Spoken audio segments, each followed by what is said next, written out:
नमस्कार, मैं हूं सागर और मेरे साथ सहयोगी रत्नेश।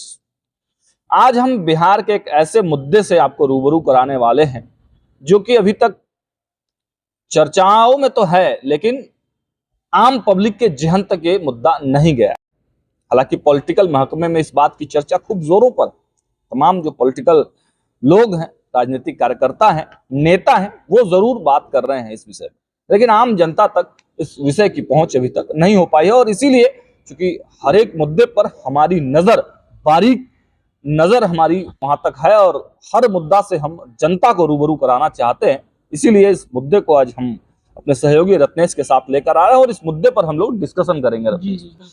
रत्नेश, देखिए, बिहार में विधानसभा का चुनाव होना है, लोकसभा का चुनाव बीता है और इसमें आपने देखा कि किस प्रकार भारतीय जनता पार्टी अपने बहुमत के आंकड़े आते आते तक रुक गई और अंतिम में उसे जो है नीतीश कुमार और जो कहें चंद्रबाबू नायडू और कहे तो एक तरह से बिहार में चिराग पासवान का भाई सहयोग लेना पड़ा, क्योंकि चिराग पासवान के पास भी सांसदों की 5 संख्या है।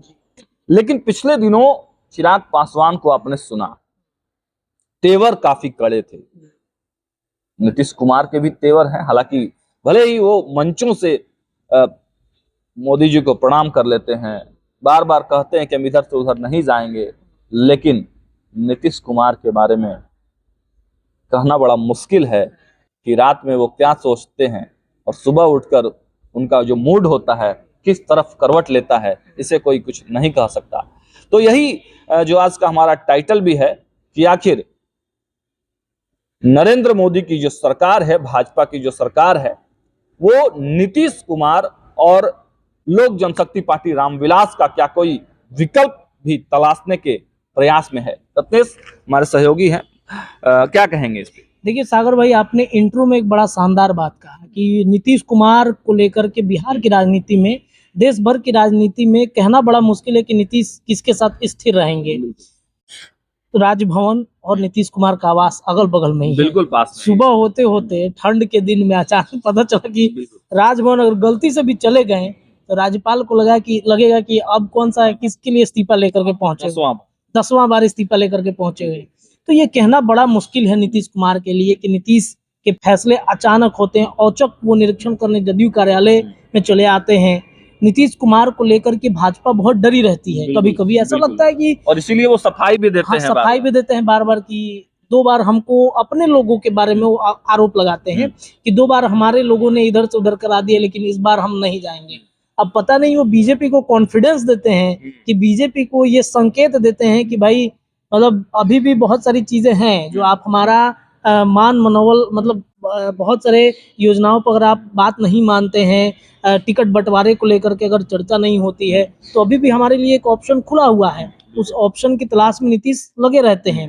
और आप देखिए आरजेडी में क्या कभी आपने, जब से नीतीश कुमार अलग हुए हैं तब से बड़ा हमला करते हुए तेजस्वी यादव को आपने पाया है क्या नीतीश कुमार के ऊपर में? इतना कड़ा प्रहार 2022 के पहले जैसे वो करते थे, क्या 2022 के बाद तो वो कड़ा प्रहार नहीं किए? बिल्कुल सॉफ्ट कॉर्नर पूरे राजद का सॉफ्ट कॉर्नर। लालू प्रसाद यादव का भी नहीं है उतना ज्यादा हमला, मीसा भारती भी बहुत ज्यादा हमला नहीं करती हैं। महागठबंधन में सबसे ज्यादा लोग मोदी जी को टारगेट करते हैं। तो इससे ये कहीं ना कहीं एक इशारा मिलता है कि हाँ, नीतीश के लिए दरवाजे तेजस्वी हमेशा खोल के रखे हैं। लालू प्रसाद यादव भले ही तेजस्वी यादव को चाहते हैं कि उस कुर्सी पर पहुंचे, लेकिन राजनीतिक गुरु कौन है तेजस्वी यादव का? नीतीश कुमार ही है।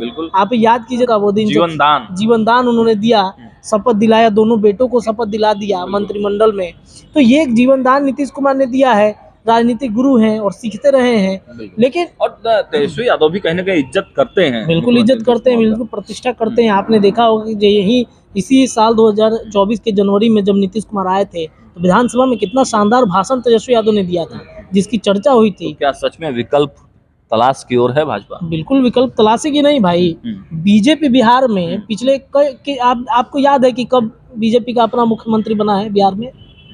आपको याद है? कुछ नहीं याद है। जब दर्शक को भी मुझे लगता है कि बहुत पहले समय में बने होंगे तो बने होंगे। ये बीजेपी अपना मुख्यमंत्री देना चाहती है बिहार में, जैसे बाकी राज्यों में, जैसे झारखंड का चुनाव परिणाम आ रहा है, महाराष्ट्र में चुनाव परिणाम आएगा, अपना मुख्यमंत्री वो चाहती है। टाइम पीरियड क्या होगा इसका? 25-30 25 भी हो सकता है, 25 भी हो सकता है, 25 भी हो सकता है, 25 के पहले भी हो सकता है। अच्छा 25 से पहले इसलिए अब देखिए, अब जब जिस वक्त हम लोग ये खबर कर रहे हैं, ठीक इसके 12 घंटे के बाद 2 राज्यों के चुनाव परिणाम आ रहे हैं बिहार और बिहार के उपचुनाव के परिणाम आएंगे। अभी एक और उपचुनाव बाकी है तिरहुत का, जिसपे जदयू की साख जो है दांव पर लगी हुई है।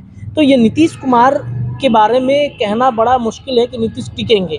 इधर नीतीश तो एक तरफ है ही, दूसरी तरफ आप देखिए भाजपा मान के चल रही थी कि चिराग पासवान नीतीश के ऑप्शन हो सकते हैं, नीतीश का एक विकल्प हो सकते हैं चिराग पासवान।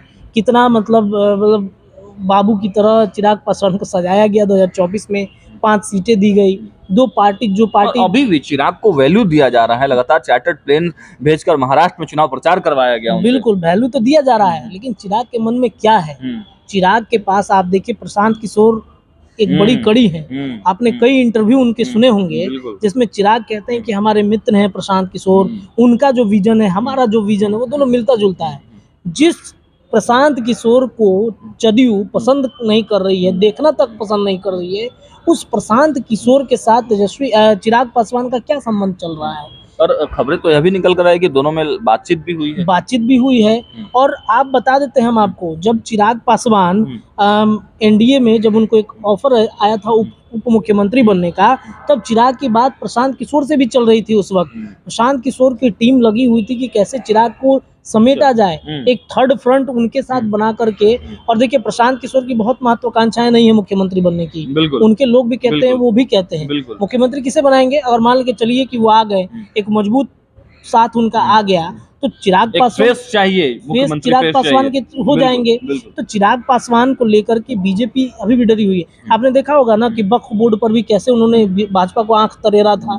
इसके अलावा चिराग पासवान ने कैसे जो कोटा विद इन कोटा की जो बातचीत हुई थी उसमें आंख तरेरा था, मांझी जी से लड़ाई भी हो गई थी उनकी।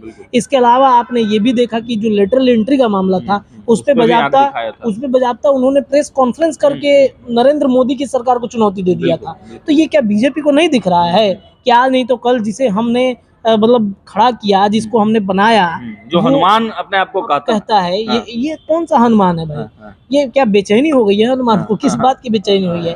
तो ये बीजेपी को ऐसा लग रहा है, डर तो है, क्योंकि नीतीश कुमार ने ऐसा पैटर्न सेट कर दिया राजनीति में कि भरोसा किसी पे नहीं है। दोनों से डर है। विकल्प क्या है? विकल्प ये है कि आप बड़ा खुलासा हम करने जा रहे हैं। बिल्कुल, विकल्प के बारे में हम आपको बताएंगे, लेकिन आप देखिए चाचा से कैसे चिराग की लड़ाई हुई। चाचा को उन्होंने एनडीए से आउट करा दिया। जिस चाचा को बीजेपी धो पोछ के बार बार चिराग के समकक्ष खड़ी करती थी कि भाई चिराग जी देखिए, अगर आप आंख तरे रहे हैं तो पशुपति पारस हमारे पास ऑप्शन है, तो इसको हम आगे कर देंगे। जब जब वो आगे करते चिराग डर जाते थे, पीछे हो जाते थे।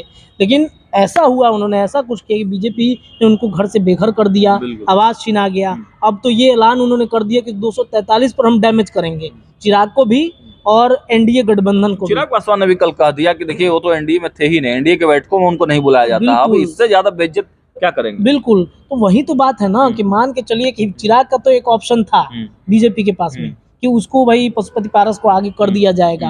बार बार अगर चिराग लेटरल एंट्री जैसे कई मामले पर अगर आंख तरेंगे तो कहा जाए कि ये है चाचा है ना जी, चिराग महत्वाकांक्षी भी हैं, चाचा है ना, चाचा को आगे कर दिया जाता है। लेकिन अब किसे आगे करेगी?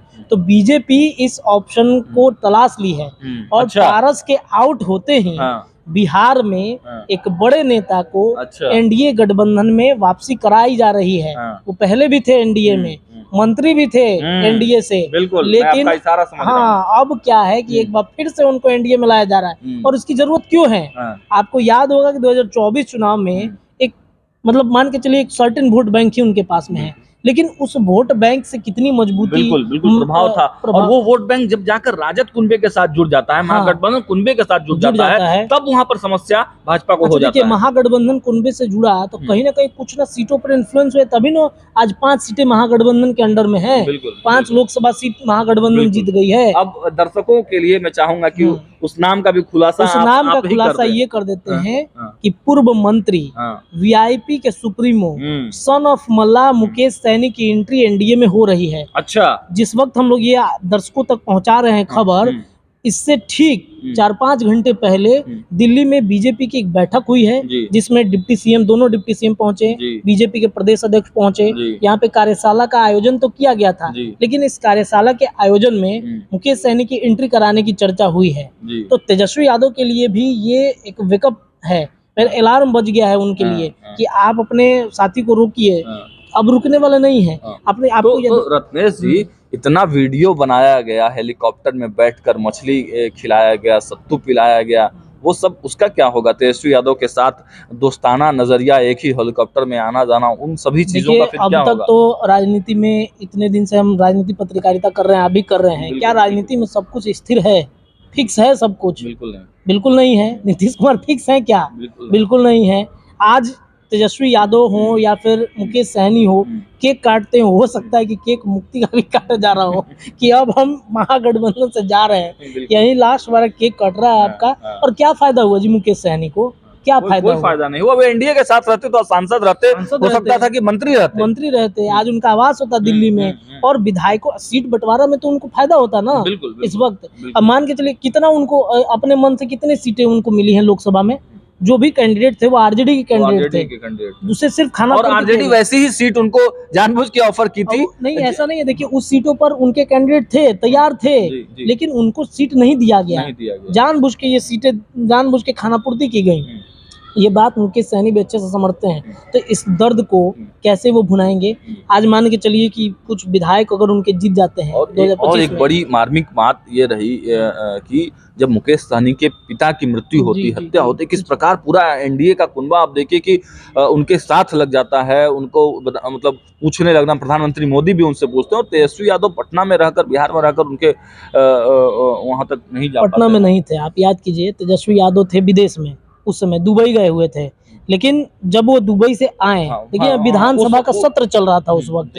ठीक, ये जो घटना घटी, बहुत अच्छी बात आपने कही कि मुकेश सहनी के पिता के यहाँ तक कि बाद में वो मिलने गए।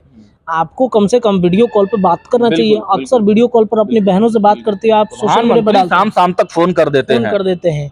तो ये मुद्दा एक बड़ा मुद्दा हो सकता था, लेकिन एक आत्मीय वो बिल्कुल, मान लीजिए कहते कि हमारे भाई हैं, बड़े भाई हैं, तो बड़े भाई हैं, छोटे भाई, राजनीतिक भाई हैं, क्या फायदा राजनीतिक भाई होने का? मलाहों का वोट लेने, सिर्फ वोट लेने के लिए भाई हैं।